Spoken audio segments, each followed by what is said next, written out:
Welcome back to the second half of Module 3 topic 1, Lesson 1, where we're talking about solving equations with efficiency. You saw in the last activity, there can be more than one way to solve an equation. Sometimes an efficient strategy involves changing the numbers in the equation, but we have to follow mathematically appropriate ways. One of the most common equations that people panic and freak out is when they see fractions. Oh my gosh, fractions, lots of fractions. We can actually use the structure of the equation to find a really efficient strategy. In this case, what we should look at is each of these fractions have something that they can be related back to, and that's called a least common denominator, which means if we can look at all of them and get them to a common denominator, we're not going to change their outcome or anything like that, but we get to a point, the least common denominator, we can multiply all of those fractions by that common denominator and make all the fractions, more or less disappear. It changes them into integers. So hang with me for a minute. Let's check this out. You can multiply both sides of the equation by the least common denominator of the fractions to convert the fractions to whole numbers. Here's what we're looking at. We have the denominator 3, 6, and 3. I know that 3 goes into 6.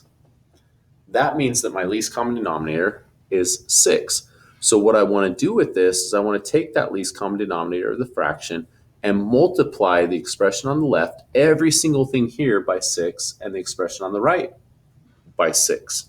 So explain how both sides of the equation were multiplied by 6 in the first step. Here's what I would look at in the first step.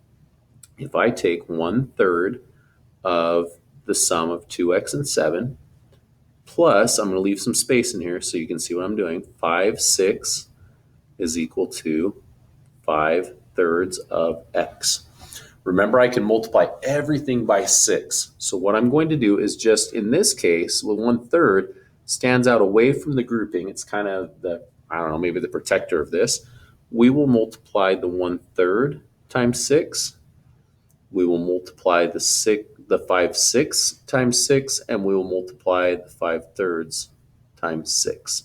So each of those terms, this is one term right here, this is another term right here, and this is another term right here. Each of those terms will be multiplied by 6, kind of like we did scale factors when we were doing dilations.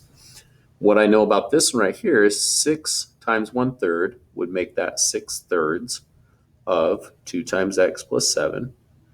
I know 6/3 is the same thing as 2. So that would simplify that fraction all the way down from 1/3 times 6. 1/3 of 6 is 2. We would simplify the next fraction. 6 times 5/6 would be 36, or 5. And then finally, 6 times 5/3 would be 30/3 times x, which would ultimately be 10 times x. So how did both sides of the equation get multiplied by 6 in the first step? Well, this is how. I multiplied by 6 over 1 because I'm multiplying by fractions. And we see that each of these fractions, 1/3 of 6 is 2, 5/6 of 6 is 5, and 5/3 of 6 is 10. And then what we're after now, or what we've done, is we've taken this equation that looks really complicated because of all these fractions, and we've simplified it using a least common denominator to this equation, where we don't see any fractions, and we can take our time now using the distributive property, 2 times 2x, which gives me 4 times x, and 2 times 7, which is 14, plus 5 is equal to 10 times x. I combine my like terms of 14 and 15 to give me 4 times x plus 19 is equal to 10 times x. Now I need to combine my variables. I could have done that in the previous step if I wanted. I chose not to this time. I would subtract 4 times x to eliminate that from the expression on the left, subtract 4 times x on the right to keep with the subtraction property of equality. My final step is the division property of equality, and I believe x is 19/6. Now I keep talking about this. I checked my answer. I know it's right. I checked my answer. I know it's right. Well, let me show you how to do that. To check my solution, I need to take my value of x is 19/6, and I need to substitute it back in here to 1/3 of 2 times 19/6 plus 7, close that parentheses, plus 5/6. And I need to verify that it's going to be, let's put a line right there, 5/3 of 19/6. Now, how is it that I can verify if that's right? That's a lot of numbers. Well, you have this beautiful thing called the Chromebook. And in Google, they're very nice to us. And we can open up a new window in Google. And in our search bar, we're going to go ahead and plug in or write this expression all the way to here, and then we're going to write the other expression. We're actually going to do this with 2 different tabs so we can compare those. The first one, I'm going to type in 1/3, and I'll do this in my Google search right in the middle. 1/3 of 2. You'll notice that I'm putting my values inside of parentheses just like I did before. 19 divided by 6, close that parenthesis, add the 7, close that little grouping of parentheses, plus 5/6 equals, and then hit enter. It'll automatically open up to the calculator for me to be able to see what this value is. And then in my other tab, I'm going to do the right side of the equation where I had 5/3 times, in parentheses again, 19 divided by 6 equals. And when you look at this, I switch back and forth between the two, and you'll notice that the expressions here are changing, but the answer did not change. What that tells me is this. It tells me that this side is equal to 5 or 27/100 with the 7 repeating, and this side is 5 and 27/100 with the 7 repeating. And I see that since the expression on the left, when x is 19/6, and the expression on the right is 19/6, I see that both expressions simplify down to the exact same value. And what that tells me is my solution, x is 19/6, is correct because it makes these equations true. Whew, that's quite a bit for that one. So let's look at this. Explain why Cody's reasoning is incorrect. Let's figure out what Cody did here. He took the equation -3/4 times x is equal to 1/2 of x plus 5/4. Cody recognized that if we multiply by the denominator, the common denominator, that should eliminate that 4 and should make this all work out. Let's see if Cody simplified everything correctly. 4 times -3/4 would eliminate the 4 in the bottom, making this a -3 times x. 4 times 1/2 of x is in fact 2 times x. 4 times 5/4 would be the same thing as 20/4, which equals 5. Cody somehow got a -5x. I assume that what he did is subtracted 2 times x and subtracted 2 times x. -3 times x minus 2 times x is a -5x. And then this is a 0 pair, and he brought down the 5. He had to have divided by 5 times by a -5 and would get x equals -1. He says, since I multiplied both sides by 4 to get the solution, I have to divide the solution by 4. Well, sorry, Cody, that is simply not true. Cody's actually incorrect because what we did here by multiplying by 4 on both sides of the equation is just like when I went ahead or when I did scale factor, when I'm talking about dilation. I went ahead and just dilated to a larger value. I did not change the equality piece. My equation is still equal. Both expressions are still equal. And since both expressions are still equal, there is no need to do this right here at the end. I have to divide by 4? No. That's simply not true. Once I've solved the equation, I solved the equation. The other side of it, if I substituted -1/4 in here, I would not get, like these two expressions would not be equal to each other. So Cody would definitely be wrong. All right. So number 4, solve each equation by first multiplying both sides of the equation by the least common denominator. Check your solutions. I'm going to help you to find those common denominators, and then I'm going to leave it to you to solve them. 1/4 is my fraction on the left. 1/2 is my fraction on the right. Of these two, I know that 2 goes into 4, so my least common denominator is 4. I want to take my expression here on the left, 1/4 of x minus 5 plus 9. I want to multiply this whole thing by 4, and I want to take 4 times 1/2 of x. And now I can distribute. 1/4 of 4 is going to be 1 times x minus 5, and 4 times 9 is 36, is equal to 1/2 of 4 is 2 times x, leaving me with distributing x minus 5 times 1 is still just x minus 5, plus 36 is equal to twice the value of x. Give that one a try, continue it out. Looking at letter B, I see 5/4. 1/2 is in the parentheses, so I really don't have to make a big effort on that one yet. But what I should do is, since there's a fraction there, I should simplify before I get moving on, because I know there's a fraction in there. I don't want a fraction in there. Let's simplify before moving to the least common denominator. I see 8, 2, and 4. Let's double check this before I make my choice. 5/4 times x is 5/4. 5/4 times 1/2 is going to be plus 5 times 1 is 5, 4 times 2 is 8, plus 8 is equal to 1/8 of x.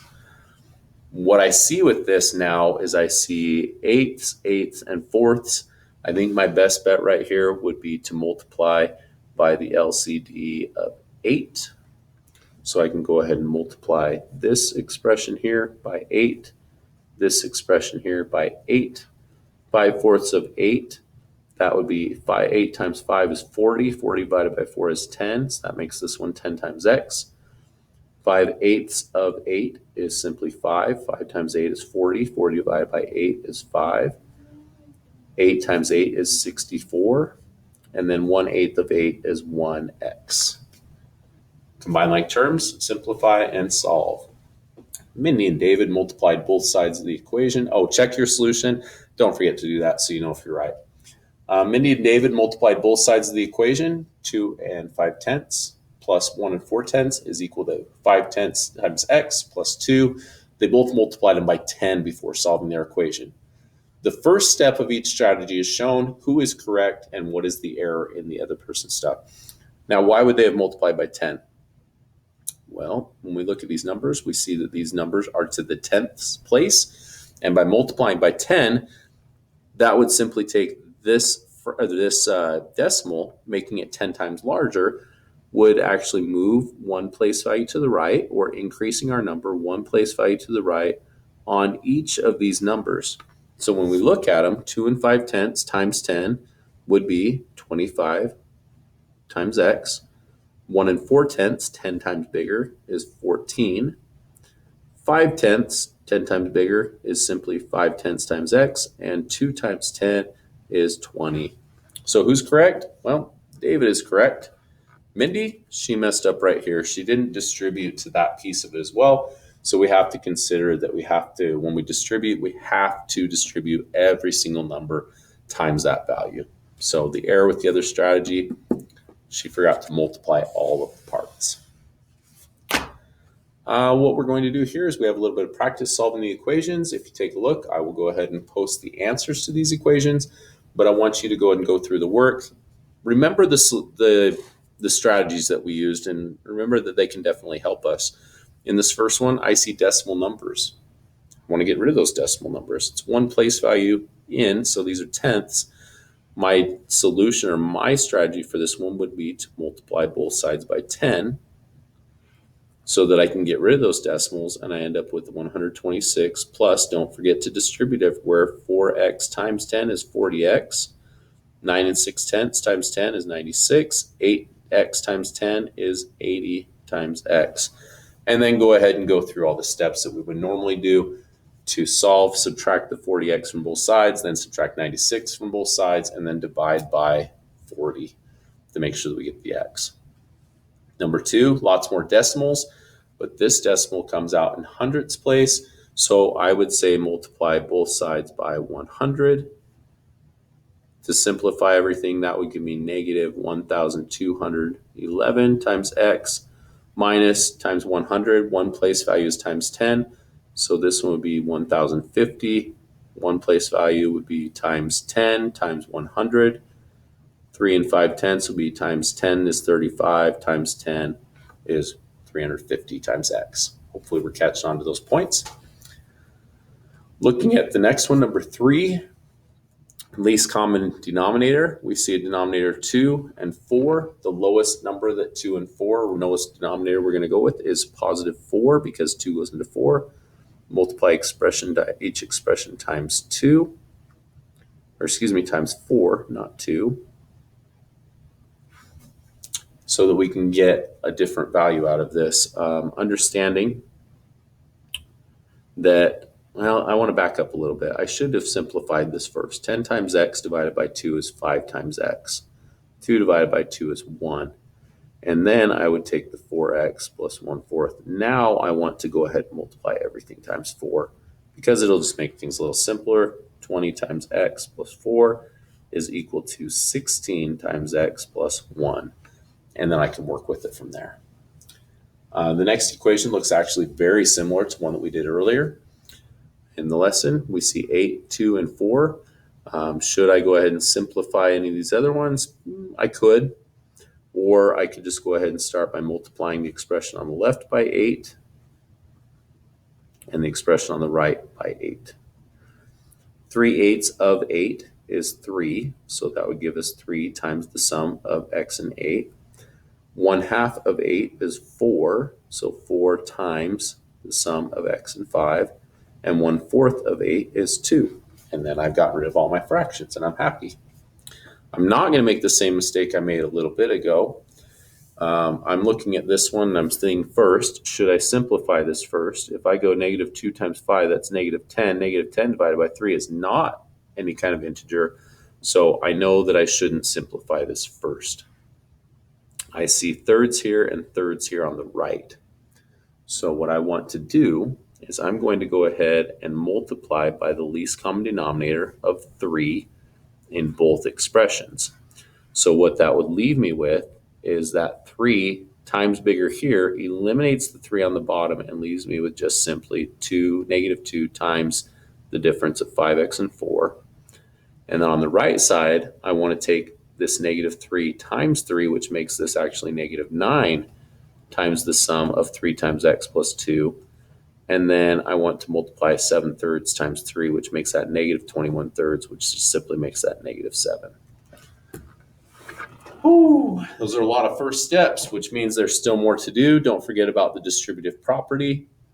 I'll just show you that one more time down here. Distributive property means taking the coefficient of the grouping and multiplying it to each term. Don't forget the second term. Negative 2 times 5x is negative 10 times x. Negative 2 times a minus 4 is a positive 8. We get over here to the right side. Negative 9 times a positive 3x is a negative 27 times x. Negative 2 times a plus 2 is a minus 18. And then since the minus 7 is outside the parentheses, it does not become a part of that distribution. We would end right there. And then I simplify by combining the like terms. 10 times x plus 8 is equal to negative 27 times x. Negative 18 minus 7 is minus 25. My next step, I'm going to go ahead and add my 27 times x on both sides to give me 17 times x plus 8 equals a negative 25. Subtracting 8 from both sides to eliminate the 8 here. Going from here, 17 times x is equal to negative 33. And then my final step, let's jump up here a little bit. 17 times x is equal to negative 33. Divide by the coefficient of x to give me x is equal to negative 33/17. And then I would really want to check that solution to make sure that it's true because it looks kind of tricky. A lot to do, a lot to learn, a lot to practice. Remember that you do have calculators to check these answers with and the steps that you can go through. I know I just blew right through that really fast, but we don't want this video to get too long. What I'd like for you to remember is this. First off, take a minute and write down a little process for solving an equation with variables on both sides.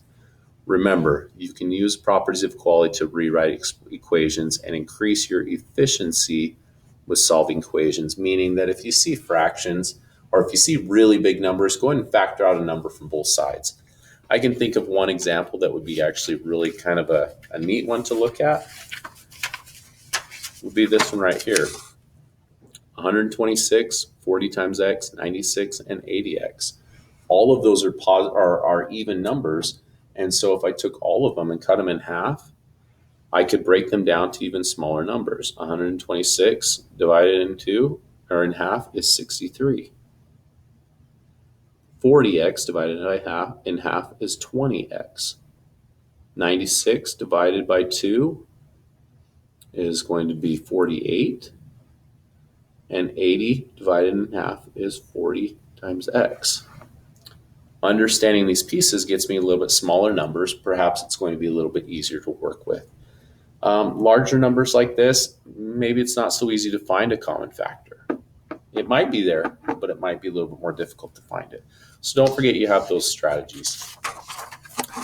Don't forget you can also multiply both sides by a power of 10, meaning when we have decimals, you can multiply by 10, or we saw in 100, and rewrite those decimals as whole numbers. You can use distributive property to rewrite different expressions to make them seem a little bit different. You can multiply by a least common denominator to also get rid of fractions. There's a lot of strategies that we can use. What we need to do, though, is we need to work on these to get very good at them. So thanks for joining me with this lesson. Go ahead and get going on the practice, and I wish you well. Give me an email if you have questions.